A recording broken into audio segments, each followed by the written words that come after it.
Assalamualaikum warahmatullahi wabarakatuh. Kembali lagi kita akan bersama saya Rudian Syah ya. Kali ini kita akan mencoba membahas terkait apa yang sebelumnya kita bahas. Sebelumnya kita terkait dengan beragama dengan akal ya. Jadi agama Islam itu adalah agama rasional. Artinya kalau belum kita pahami terkait dengan agama, kita harus bertanya ya, supaya kita paham di dalam kita menjalankan agama. Jadi agama itu bukanlah dogmatis yang semua adalah pokoknya ya. Jadi memang agama itu adalah dogma, tetapi di dalam dogma agama itu sendiri adalah tidak boleh ya ikut-ikutan berusaha untuk memahami agama dengan akal, dengan rasionalitas.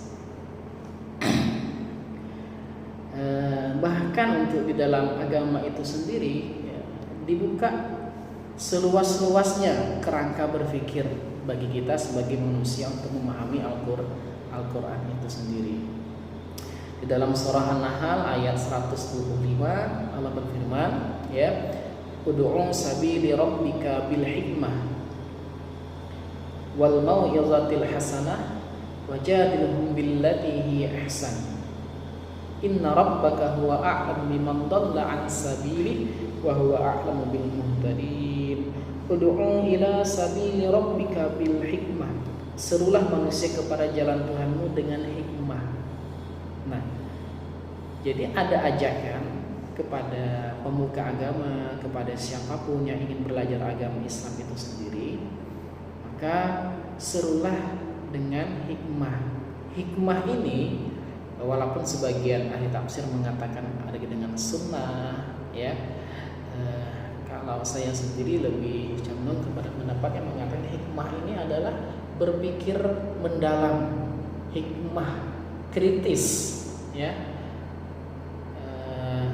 Jadi apa yang ingin dinarasikan itu sudah betul-betul dalam sekali maknanya, pemahaman yang mendalam. Wal mau'izatil hasanah, dan dengan cara yang baik ya. Pemahaman yang mendalam artinya ingin menyampaikan sesuatu dengan baik ya, dipahami betul apa yang ingin disampaikan. Wal mau'izatil hasanah, dan dengan cara-cara yang baik pula. Wajadilhum billati hiya ahsan, dan berbantah-bantahanlah kamu ya, billati hiya ahsan, dengan cara terbaik pula. Ada etika, tata krama ya. Jadi tidak semerta-merta debat yang tidak terarah atau diskusi yang tidak terarah. Diskusi yang terarah, pembahasannya apa, arahnya apa, siapa narasumbernya, siapa yang dihadapi, maka itu ya. Inna rabbaka huwa a'lam biman dhalla an sabili ya, hanya Tuhanmu lah ya, a'lamu. Inna rabbaka huwa a'lamu, yang paling mengetahui biman dhalla an sabili, siapa yang tersesat dan siapa wa a'lamu bil muhtadin, dan yang paling mengetahui siapa yang akan mendapatkan petunjuk. Maka tidak bisa tidak ya, bagi kita beragama itu tidak bisa lepas dari pemahaman yang mendalam. Bagaimana cara kita untuk memahami pemahaman yang mendalam kalau tidak menggunakan potensi akal yang sehat, potensi rasionalitas, bukan dogmatis, tetapi dogma yang mengajarkan kita untuk berpikir kritis. Dan ini ada di dalam agama Islam. Ya betul, agama Islam adalah agama dogma, dan juga dogmanya dogma untuk berpikir kritis, mempertanyakan apa saja yang mau ditanyakan ya. ketika ada ayat Al-Quran apa saja boleh dipertanyakan, tidak ada larangan untuk mempertanyakan di dalam beragama. Nah, itu adalah salah satu bentuk agama Islam, itu agama yang rasionalitas. Dan karena agama rasional, maka kita pun sebagai umat Islam dalam memahami agama atau menyampaikan agama kepada orang lain, kepada siapapun itu, maka kita dilarang untuk memaksa, ya. Artinya murni orang yang menjalankan agama Islam itu penuh dengan kesadaran sendiri tanpa paksaan. Salah satu celah di dalam akil balik itu adalah ketika memaksa orang beragama. Dan ini sangat jelas larangan dalam Al-Quran. Allah menyatakan, ya, la ikraha fiddin, tidak boleh memaksa dalam tidak boleh, ya, la ikraha fiddin, tidak ada paksaan dalam menjalankan agama. Jadi agama itu adalah ketika betul-betul dipahami, diresapi, dihayati, dan dia menjalankan dengan apa yang dia pahami, itu agama. Jadi bukan sesuatu yang dipaksakan.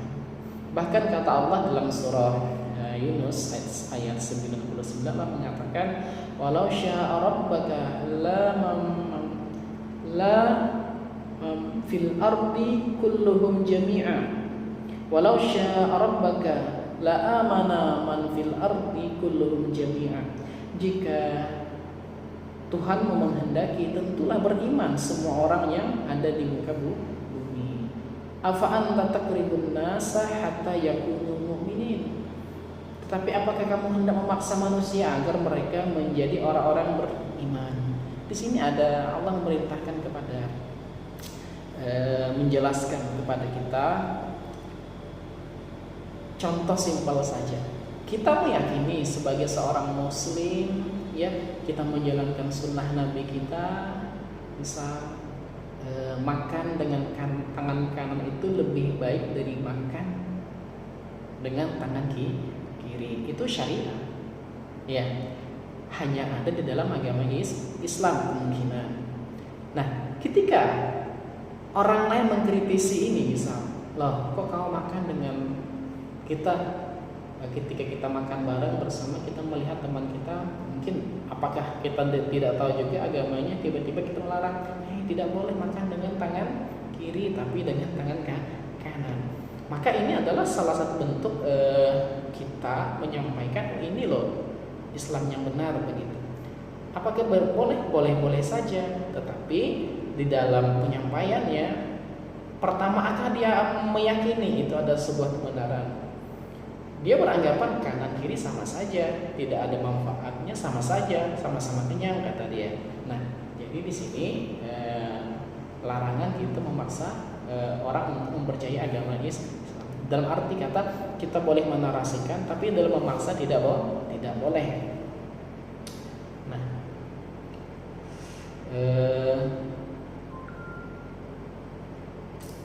jadi begitu.